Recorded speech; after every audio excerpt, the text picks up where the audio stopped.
Salam, bugünkü mövzumuz repasajdır. Repasaj nədir?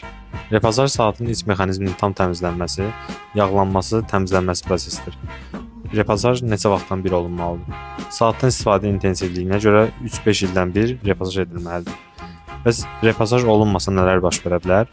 Vaxt keçdikcə saatın içindəki yağlar quruyur, bu dişli çarxların aşınmasına və saatın gecikməsinə səbəb ola bilər.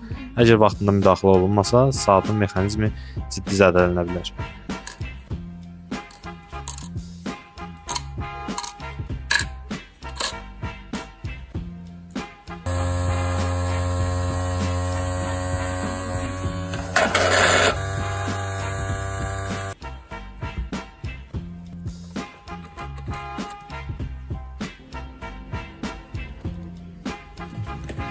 Və sonda biz kimlər üçün bu xidməti təqdim edirik? Biz rəsmi distributor olduğumuz saat markaları ilə yanaşı digər saat markalarına da peşəkar repasaj xidməti təklif edirik. Daha ətraflı məlumat və servis üçün bizə müraciət edin.